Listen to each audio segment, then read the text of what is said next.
The Vietnam War unfolded across a landscape where conventional military objectives collided with the realities of counterinsurgency warfare. And nowhere was this tension more evident than in the daily operations of American infantry units scattered across the Vietnamese countryside during the late 1960s and early 1970s. The firebase system that came to define much of the American ground presence in Vietnam represented a strategic approach designed to project force across vast stretches of terrain while maintaining centralized logistical support. But the lived experience of soldiers assigned to these bases often bore little resemblance to the operational concepts outlined in Saigon or Washington. Firebase West, though its specific designation may have been one among hundreds of similar installations, exemplified the pattern of forward operating bases established throughout the Central Highlands and coastal lowlands of what was then the Republic of Vietnam. These bases typically housed between 400 and 800 personnel, often forming the headquarters element for an infantry battalion, while supporting multiple rifle companies operating in the surrounding area. The 23rd Infantry Division, more commonly known as the Americal Division, operated extensively in the northern provinces of South Vietnam, particularly in Quang Ngai and Quang Tin provinces, where Firebase West would have been situated if located 30 miles north of the coastal town that served as a major logistical hub for American operations in the region. The Americal Division carried a complicated history, having been activated specifically for service in Vietnam in 1967, and later becoming associated with some of the war's most controversial events, though thousands of soldiers served honorably within its ranks throughout the conflict. The physical layout of these firebases followed a relatively standard pattern, dictated by both tactical necessity and the engineering capabilities available to American forces. Perimeter defenses consisted of multiple rows of concertina wire, cleared fields of fire extending several hundred meters in all directions, bunkers reinforced with sandbags and timber, and fighting positions connected by trenches or protected walkways. Artillery batteries, typically including both 105mm and 155mm howitzers, occupied hardened positions near the center of the base, providing fire support for infantry companies operating within a radius of 10 to 15 kilometers, depending on the gun type and ammunition used. Mortar pits, communications bunkers, ammunition storage points, helicopter landing pads, and command post facilities completed the infrastructure of a typical firebase, all constructed largely through the manual labor of the soldiers assigned there, and engineers who moved from base to base, improving defenses.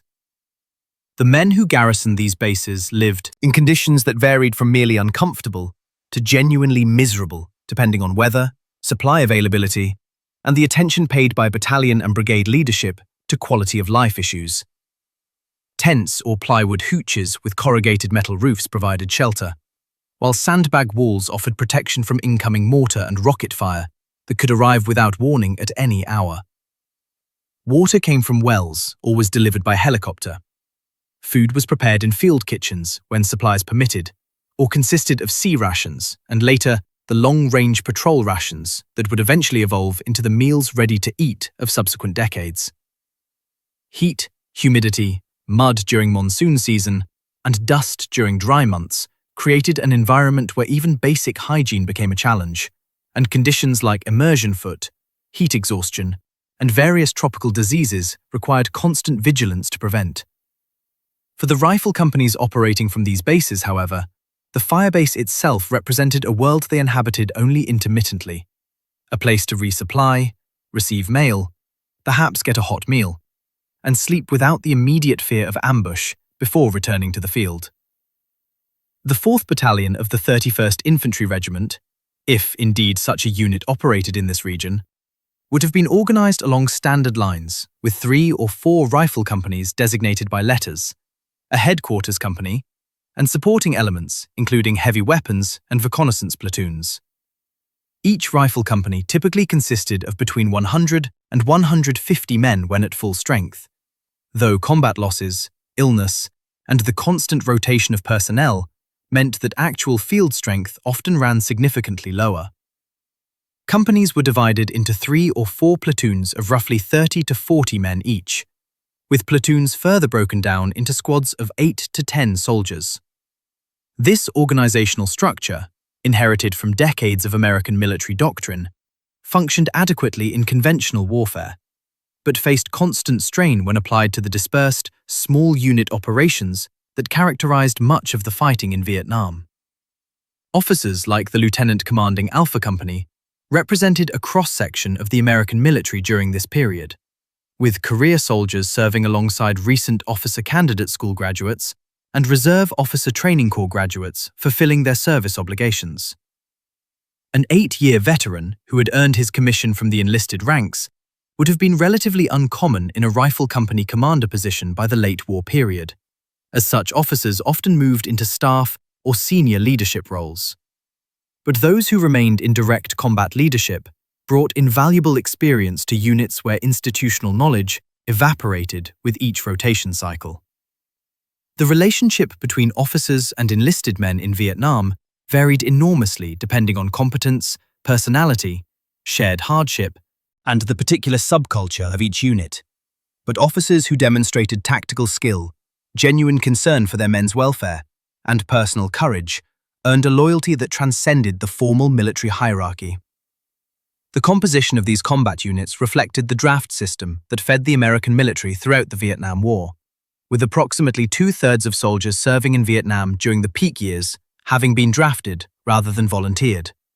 though these figures varied by unit, time period, and military occupational specialty. The draft, administered through the selective service system, created an army of reluctant soldiers, many of whom had never intended to serve, and whose commitment to the war's objectives ranged from dutiful acceptance to barely concealed hostility. This reality presented enormous challenges for small unit leaders, who needed to maintain discipline and combat effectiveness among men who questioned the war's purpose and counted days until their departure from Vietnam. The 1-year tour of duty, designed in part to maintain morale by giving soldiers a definite endpoint to their service in the combat zone, had the unintended consequence of creating units where cohesion constantly fractured as experienced men rotated home, and new arrivals, derisively called fucking new guys, replaced them with no continuity of shared experience or trust. The mission profile described, with companies operating independently across valleys and conducting extended patrols through jungle terrain, accurately reflects the search and destroy operations that became the dominant tactical approach for American forces during the years when General William Westmoreland commanded Military Assistance Command, Vietnam. The underlying strategic concept held that American firepower and mobility advantages could locate and destroy enemy forces faster than they could be replaced, eventually reaching a crossover point where Viet Cong and North Vietnamese army units could no longer sustain their operations. This strategy of attrition required constant patrolling to find the enemy, rapid reinforcement once contact was made, and massive application of artillery and air support to maximize enemy casualties while minimizing American losses. Firebases served as the nodes in this system, projecting infantry companies outward while providing the artillery support and helicopter landing zones necessary to sustain operations. In practice, however, this approach faced fundamental limitations that became increasingly apparent as the war continued. The enemy, primarily Viet Cong guerrillas in the early war years and increasingly North Vietnamese regular forces as the conflict progressed, could often choose when and where to fight, breaking contact when American firepower became overwhelming and melting back into the population or crossing into sanctuaries in Laos and Cambodia. Patrols lasting days or weeks through dense jungle and difficult terrain exhausted soldiers, without necessarily producing contact with enemy forces. And when contact did occur, it often came in the form of ambushes, booby traps, or brief firefights that ended before American advantages in fire support could be brought to bear effectively. The valley described in the operational context likely referred to one of the countless river valleys that cut through Vietnam's mountainous interior and coastal regions, areas that had seen human habitation and warfare for centuries before American forces arrived. These valleys served as natural infiltration routes for enemy forces, moving supplies and personnel from base areas to operational zones, making them logical focuses for American interdiction efforts. But controlling terrain in any meaningful sense proved nearly impossible, given the vastness of the area, the limited number of troops available, and the enemy's ability to avoid contact when disadvantageous. 3 platoons from a single company, each perhaps 20 to 30 men strong and spread across miles of terrain, could observe and patrol, but could not occupy or hold ground except temporarily. The daily patrol routine followed patterns that varied depending on unit standard operating procedures, terrain, and the tactical situation. But certain elements remained consistent across units and time periods. Soldiers rose before dawn, often having slept in hasty fighting positions, dug the previous evening, or in simple night defensive positions arranged in a circular or rectangular perimeter. Breakfast, if time and tactical situation permitted, consisted of sea-ration meals, heated with small heat tablets, though many soldiers ate cold food to avoid the smoke and smell that might reveal their position. After weapons checks and leader briefings, the patrol moved out, typically maintaining tactical spacing between soldiers to reduce vulnerability to ambushes and booby traps, while staying close enough to provide mutual support if contact occurred. Point men rotated the dangerous position of walking at the front of the patrol, watching for signs of enemy activity, trails, bunkers, or the nearly invisible tripwires and disturbed earth that might indicate mines or booby traps. Map reading and land navigation presented constant challenges in terrain where dense vegetation obscured landmarks, and where map coordinates might correspond to nothing more meaningful than a particular clump of bamboo, indistinguishable from thousands of others. Progress measured in meters per hour rather than kilometers, as patrols hacked through undergrowth, climbed steep hillsides, crossed streams, and attempted to maintain security while covering ground. Heat exhaustion claimed soldiers who could not maintain the physical pace, and the weight of equipment, typically 60 to 80 pounds including weapon, ammunition, water, food, radio batteries for those assigned communications equipment, and personal gear, made every step a test of endurance. Water. Consumption became critical in the heat and humidity, with soldiers typically carrying several canteens, but needing far more fluid than they could carry, forcing reliance on streams and rivers of questionable purity, treated with iodine tablets that left an unpleasant taste. The booby trap threat mentioned in the operational description represented one of the most psychologically devastating aspects of the war for American soldiers, accounting for a significant percentage of casualties, with some estimates suggesting that booby traps and mines caused between 11 and 17% of American deaths, and an even higher percentage of wounds during certain periods of the war. Viet Cong forces demonstrated remarkable ingenuity in constructing these devices from materials that included unexploded American ordnance, captured munitions, simple mechanical triggers,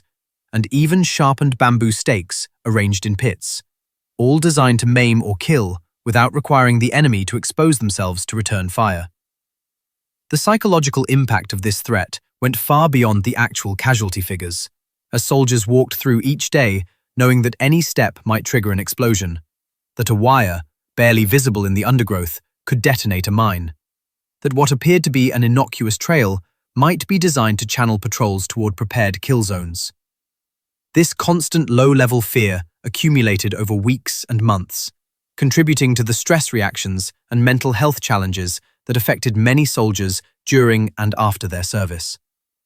The anger and frustration created by casualties from booby traps, particularly when those casualties occurred near villages or in areas where civilian presence made the line between combatant and non-combatant difficult to discern,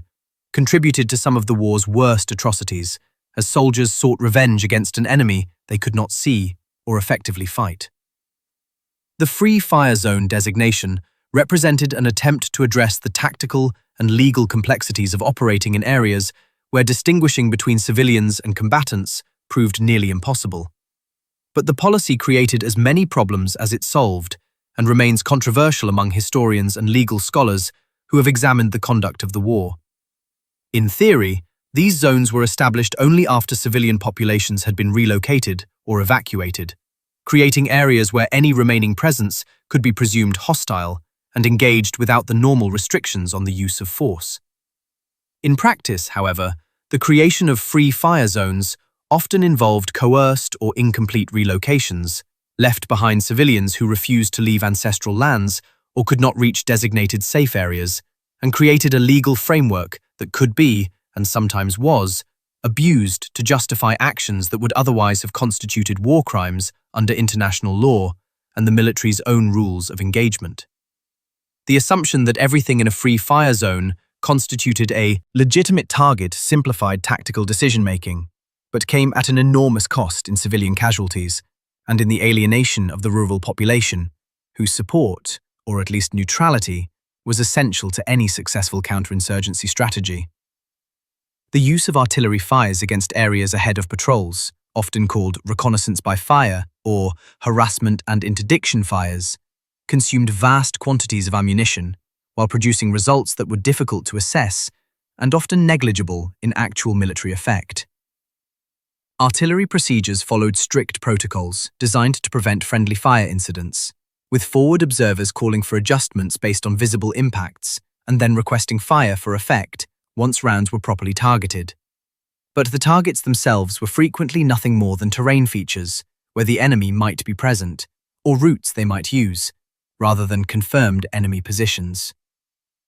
The term Willy Pete referred to white phosphorus rounds used for marking targets, creating smoke, or their incendiary effect against personnel and structures. And these rounds became one of the many controversial weapons employed in Vietnam, due to the horrific burns they caused, and questions about their use against personnel rather than strictly for marking purposes. The radio procedures described, with call signs and fire mission terminology, accurately reflect the communications protocols used by American forces, though actual call signs changed regularly for security purposes and varied between units. The psychological and physical toll of operations that consisted largely of patrolling without meaningful contact, returning to temporary camps, and repeating the cycle day after day cannot be overstated in understanding the experience of soldiers during this period of the war. Patrols that saw nothing, found nothing, and accomplished nothing measurable except marking map coordinates as cleared, created a sense of futility that eroded morale and unit cohesion. Soldiers questioned the purpose of missions that seemed designed more to fulfill operational requirements and generate statistics for higher headquarters than to achieve any meaningful tactical objective. And this questioning fed into the broader disillusionment with the war that characterized the late 1960s and early 1970s. The occasional hot meal mentioned would have been prepared either by company cooks if the unit had been in position long enough to establish a more permanent patrol base with helicopter resupply, or consisted of food brought forward from the firebase when tactical situation and helicopter availability permitted. More commonly, soldiers subsisted on sea rations that had remained essentially unchanged since the Korean War, consisting of canned meals with names like ham and lima beans, affectionately known as ham and motherfuckers, and universally despised, or beef slices, along with crackers, cheese, peanut butter, jam, candy, cigarettes, and accessories including can openers, matches, and toilet paper. The quality and palatability of these rations varied enormously, and soldiers developed elaborate hierarchies of preference and trading protocols to exchange unwanted items for more desirable ones. Weapon maintenance became a critical daily ritual, as the M16 rifle that had been issued to most American forces by this period of the war required careful cleaning to function reliably in Vietnam's harsh conditions. Early versions of the M16 had suffered from reliability problems caused by inadequate cleaning kits, improper ammunition propellants, and chrome plating deficiencies in the chamber and bore, leading to jamming malfunctions that had caused American casualties and created deep mistrust of the weapon among soldiers who had experienced or heard about these failures. By the late 1960s, improvements in the rifle design and ammunition had addressed many of these problems, but the perception lingered, and careful maintenance remained essential to reliability. Soldiers cleaned weapons using small brushes, cleaning rods, and lubricating oil, paying particular attention to the bolt carrier group and chamber, where carbon buildup and moisture could cause malfunctions. And this maintenance ritual served psychological purposes beyond the practical necessity, giving soldiers a measure of control over at least one aspect of their situation, and providing a familiar, almost meditative routine amid chaos and uncertainty. Mail call represented one of the few reliable morale boosters available to soldiers in the field, connecting them to homes and lives that seemed increasingly distant and unreal as their tours progressed. Letters from family, friends, and romantic partners provided emotional sustenance that no material comfort could replace, though the content of those letters could also bring devastating news of relationships ended, family crises, or the indifference and hostility many soldiers perceived in American society's response to the war. The time delay inherent in mail delivery, often a week or more between when a letter was written and when it reached a soldier in the field, created a strange temporal dislocation where news was simultaneously urgent and outdated, and soldiers composed responses to situations that had likely already changed before their replies could arrive. Reading material about the enemy, whether official publications attempting to explain Viet Cong and North Vietnamese motivations and tactics, or captured documents and propaganda that soldiers examined with varying degrees of interest and comprehension, reflected both genuine curiosity about an adversary they rarely saw and official efforts to provide cultural and tactical understanding that might improve combat effectiveness. The United States military produced extensive materials about the enemy during the war, ranging from tactical manuals and intelligence summaries to psychological operations pamphlets and cultural orientation briefings. But the usefulness of this information varied enormously, and much of it reflected misunderstandings or oversimplifications of Vietnamese society, history, and the complex motivations that drove both Viet Cong guerrillas and North Vietnamese soldiers to continue fighting despite horrific casualties and material disadvantages. The waiting that occupied so much of soldiers' time in Vietnam, punctuated by brief periods of intense violence, created a psychological dynamic that many veterans would later describe as one of the war's most difficult aspects to process and explain to those who had not experienced it. Hours or days of boredom, routine, and tedium could be shattered in seconds by the crack of gunfire, the blast of an explosion, or the sight of muzzle flashes from a tree line, and soldiers had to maintain a level of alertness and readiness that was exhausting to sustain over extended periods. This combination of chronic stress and acute danger contributed to the high rates of combat stress reactions, substance abuse, and longer-term psychological trauma that affected many Vietnam veterans. And the lack of clear front lines or safe rear areas meant that even soldiers not directly engaged in combat operations faced threats from rocket and mortar attacks, sappers who penetrated base defenses, or the random violence that could erupt anywhere in a war without clear boundaries between combat and support zones. Leadership challenges in this environment tested even the most capable and experienced officers and non-commissioned officers, as they attempted to maintain discipline and combat effectiveness among soldiers who had every reason to avoid unnecessary risks, and who possessed both the means and sometimes the inclination to refuse or subvert orders they viewed as pointless or suicidal. The phenomenon of fragging, where enlisted soldiers used fragmentation grenades or other weapons to kill or intimidate their own leaders, represented the most extreme manifestation of this breakdown in military authority. And while actual fragging incidents were relatively rare compared to the total number of soldiers who served, the threat was real enough to affect how some leaders approached their responsibilities.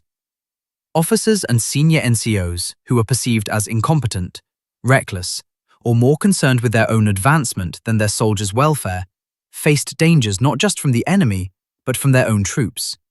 And this created perverse incentives where some leaders avoided aggressive action or overlooked disciplinary problems to maintain a fragile peace with men they could not effectively command.